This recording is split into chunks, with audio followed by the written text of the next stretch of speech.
International Air Transport Association says Nigeria maintains clean slate on blocked airlines funds. India mandates use of locally made solar cells in clean energy projects from June 2026. Plus, oil prices ease, but China policy stance checks losses. The program is Business Express, reaching you from Abuja, Nigeria's capital. I am Neka, your guide.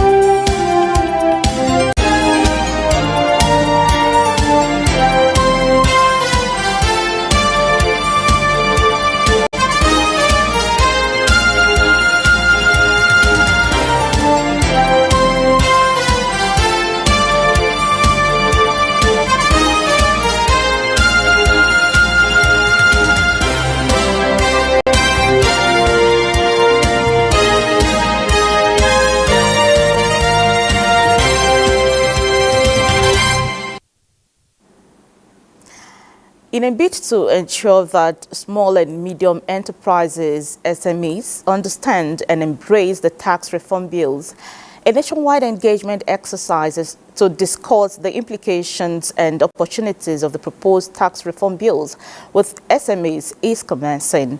Director General of the Small and Medium Enterprises Development Agency of Nigeria, SMEDAN, Charles Odi, who is spearheading the engagement, says the exercise builds on earlier efforts that contributed to the drafting and submission of the bills.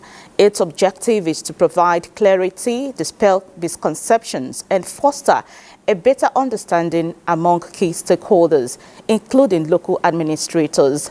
The DG also notes that the engagement sessions would help dispel misinformation and fear-mongering surrounding the bills, ensuring productive and informed discussions. Let's now see graphics compilation of the many benefits of the ongoing tax reform bills.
A lot is being said about the ongoing tax reform bills. Let's hear from an expert how this will impact on small businesses. When we're talking about small-scale businesses, we're talking about companies that are incorporated in Nigeria. We're not talking about enterprises. We're not talking about partnership. We're not talking about individuals. But we're talking about limited liability companies that fall in line with the provision of a small-scale business. So the following benefits accrue to small-scale business in Nigeria under the current law. they will enjoy the exemption from filing and payment of value added tax. That's section 22, subsection 5 of the Nigerian Tax Administration Bill. Secondly, small-scale businesses will also enjoy exemption from payment of company income tax. And then, according to the law, and then it is no more compulsory that they must need to contact and pay for an auditor to audit their statement of accounts. The directors of the small-scale business can, agreeably with the relevant authorities, sign the relevant statement of account as submitted. So you can now see that small businesses can now thrive well in Nigeria because they will completely and totally exempted from all forms of taxes and levies. Moreover, there are a lot of penalties, so harsh indeed, which the small businesses would have faced were in default of filing of returns, payment of taxes on due time. All these have been, removed from the shoulders of the small-scale business. And then for those that the enterprises, sole proprietors and individuals, they also enjoy some exemptions. For instance, from 0% income range to 800,000 is zero rated. So that means they're exempted, and aggregatively they will pay lesser tax. So the bill to be welcomed, especially this aspect, tend to favor the small businessmen and then allow it to have its due course. The tax reform bills have no doubt been generating intense debate, with proponents arguing they will boost economic growth and opponents claiming they will harm certain regions. Taiwo Yedele, chairman of the Presidential Committee on Fiscal Policy and Tax Reforms, recently outlined numerous benefits for households, small businesses, investors, and even state government. But what do these reforms really mean for Nigerians? Joining me today is Kehinde Kachesom, Deputy Director and Head Treaties and International Tax Policy Division, Competent Authority Department, Federal Inland Revenue Service, to break down the implications of these reforms on businesses. You're welcome to Business Express, sir. Thank you for having me, and it's my pleasure to be here. Good. Can you walk us through the key objectives of the tax reforms and how they align with Nigeria's economic growth strategy? Yeah. Thank you. The objectives of the reform bills are captured in the policy direction of the bills, and we have about 11 of them that the issues, we have covered in this bill, and it's from simplification of the tax laws to the fact that we need to consolidate and harmonize our tax laws, so that we reduce the number of taxes we have and reduce the number of tax laws we have. We also have the need for us to be globally compliant, to comply with the global rules. We have one of the objectives to ensure modernization, to modernize our tax system, have technology deployed. And also, one of the objectives is because Nigeria has complained recently about the challenges the poor and the vulnerable are facing. So one of the objectives of this reform bill is to take care of the poor and the vulnerable, to ensure that their tax burdens are reduced to the barest minimum, and also to encourage businesses to thrive, businesses to survive. There is need for small businesses to be given ample time for them to grow before they start paying taxes. So And that explains the policy of exempting small businesses from taxes. So those are the objectives driving the policy. And in all, the expectation is that there will be ease of doing business, to encourage ease of doing business, and to ensure that the poor and the vulnerable are able to survive in the economy we have. Thank you. Great. So what's the big deal about the increased tax exemption threshold from 25 million naira to 50 million naira for small businesses and startups? This is a big deal in the sense that presently, if you are a small business, the moment you have turnover above 25 million, you are liable to pay tax in Nigeria. But what we have presently now is that the threshold has been increased. Under this bill, the threshold has been increased to 50 million. That means if a business have a turnover that is lower than 50 million, that business will not pay income tax, that's company income tax, at all. That business will not pay development levy at all. That business will not be subject to value-added tax obligations. That is, it won't have obligation to charge VAT. It doesn't have obligation to file VAT returns or to remit VAT. So that business is free of obligation to carry out VAT, to fulfill VAT obligations. So that is a big deal for them in the sense that it enables them, it gives them time for them to grow and to be able to contribute meaningfully to the economy. Good. Let's now talk about the reduction in corporate income tax rate from 30% to 25%. What does this mean for businesses in Nigeria? Yeah, thank you. If we look in the context, where we might say, oh, it's just about removing from 30 to 25.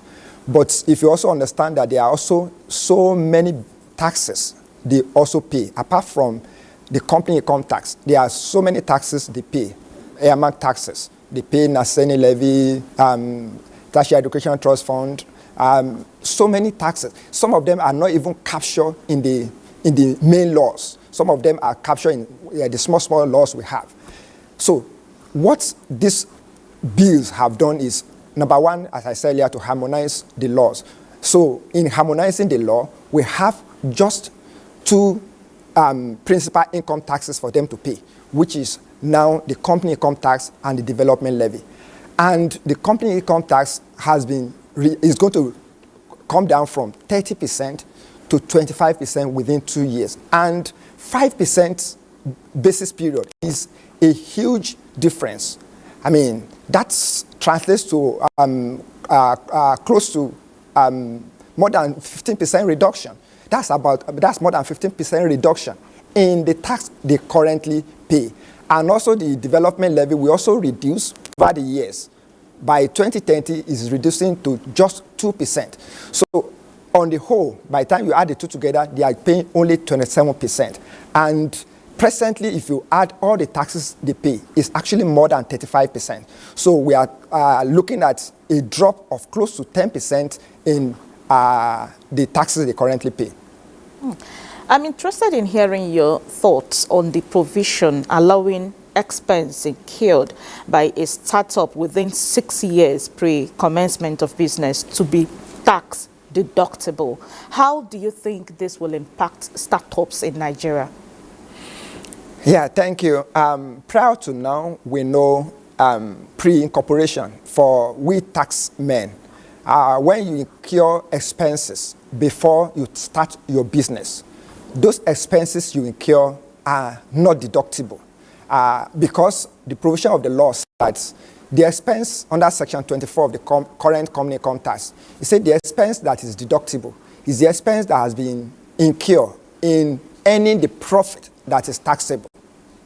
So if I generate profit this year, it is the expense I incur in generating that profit that is deductible. That means if I have incurred an expense about 5 years ago before I start doing this business, that means that expense is not incurred for the purpose of me earning this profit.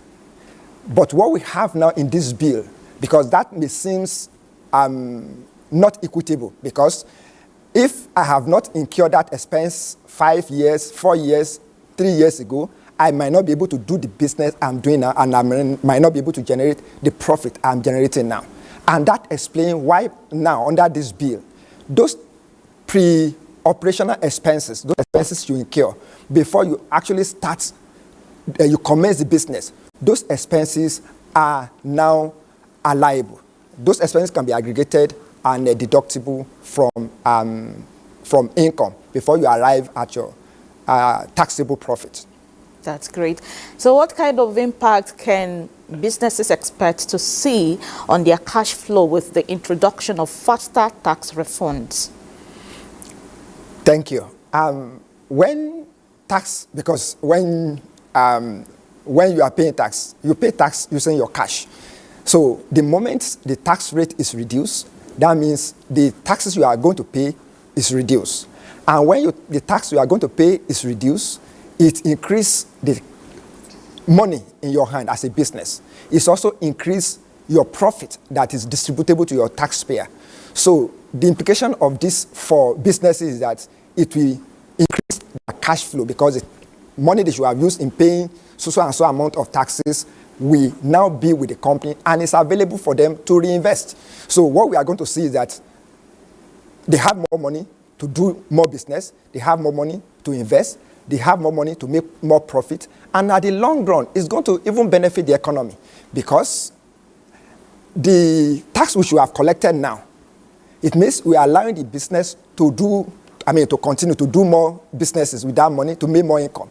And in the long run, as they make more income, there's more profit and there's more taxes to be collected in the future. So this is a policy direction that allows the business to grow first, and when the business grows, there's more profit available for the purpose of taxation. The Office of Tax Ombudsman is a new development. How do you think this will change the game for small businesses dealing with tax disputes? This is one of the very good policy that is coming out from this reform. Presently, if you are a small business and you have any issue with the tax authority or any of the tax bodies, you either need to go to the tax appeal tribunal or you go to the courts. And you can't go to court without a lawyer, and you can't go to the tax appeal tribunal without a lawyer or a tax expert. So that means you need to incur costs to get those lawyer or tax experts.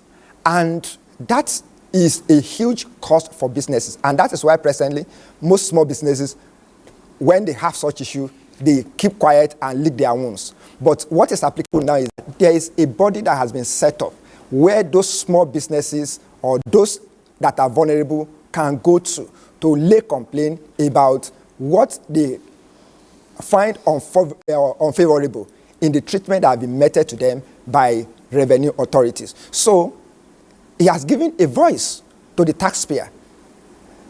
Now it's not just the big taxpayers that have a voice, that have the capacity to go to court to complain. Now even the small businesses, the individuals, the vulnerables, they have a place to vent their frustration, to vent their complaint, and those complaints will be looked into. And the rule says in a very short time, that complaint, the tax ombudsman will take it up with the relevant authority, and within 1 month, that issue will be settled. And for me, that is a good thing that is coming out of this reform. Thank you. Great. The tax reforms, no doubt, are excellent reforms, but how will they impact the ease of doing business for small businesses, particularly regarding tax compliance? A very good question. And as I said earlier, it's one of the objectives of this reform is to have ease of doing business for everybody, not just small business, all businesses. And how will this be achieved? Number one is the fact that before, when you are doing the business, you have more than 30 laws to look at. And now you have just 4 laws to look at. Very simple. You can just pick. And in fact, it's not all the 4 laws that apply to you. So in all this, if you are a small business, what you only need to pick is you pick the Nigerian tax bill, which will become an act. It will be the Nigerian Tax Act. And there is a chapter that relates specifically to that business. They go to that chapter, and that is all. The next thing is how to comply with the rules. They go to the Nigeria Tax Administration Bill. That is all. So having 30 laws to look at is a thing of the past. Also, having 30 taxes or 50 taxes to pay is a thing of the past. Then, ease of compliance.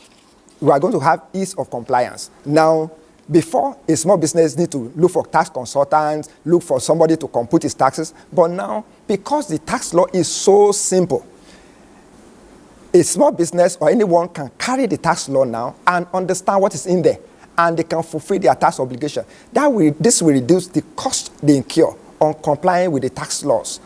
So that is another way they will have ease of doing their business. This other one is the VAT issue. The fact that under the VAT presently, under the VAT rule, our VAT is not tax neutral in the sense that when you incur input VAT, you cannot deduct for expense on capital assets. You can also deduct in respect of expense on services. But now, all this VAT you pay on these expenses can be deducted from your output VAT. So when you pay VAT, you remove every input VAT you have paid as a business from your output VAT. That means you are able to do your business simply. Businesses are not going to bear any burden of VAT.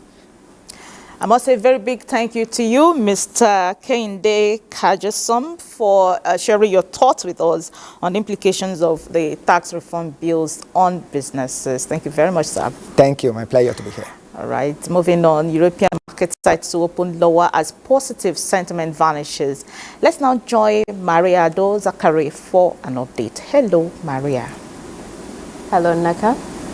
International markets are in a mixed trade this morning. Markets in Europe are expected to open in negative territory, retreating from yesterday's mostly positive trading session, as traders gear up for the latest U.S. inflation report this week. The figures shows that the DAX to open at 20,345, we have FTSE at 0.52%, and the CAC to open at 7,480. Stocks from the Asian market slightly higher. Also, China's 10-year bond yield hit a record low and was last at 1.893%. The figures show that the Nikkei was higher at 0.53%. Shanghai Composite follows this at 0.59%. Hang Seng Index was down 0.12%. Stock futures hover near the flat line in U.S. after both the S&P 500 and the Nasdaq Composite are pulling back from record highs. The figures showed the S&P 500 at 0.03%, the Nasdaq Composite also down by 0.09%, while the Dow was up 0.08%. African markets are mixed. Figures reveal South Africa JSE Top 40 slipped by 0.85% there. We have Namibia All-Share Index in the green at 0.08%. That's for the global market today. I am Maria Adozakari. It's over to Neka. Thank you, Maria. The federal government, through the Bank of Industry, is partnering the organized private sector towards ensuring the 200 billion naira MSME presidential fund, in addition to other support funds, are utilized for businesses for economic growth. 22.89 billion naira has so far been expended to more than 1,000 MSMEs.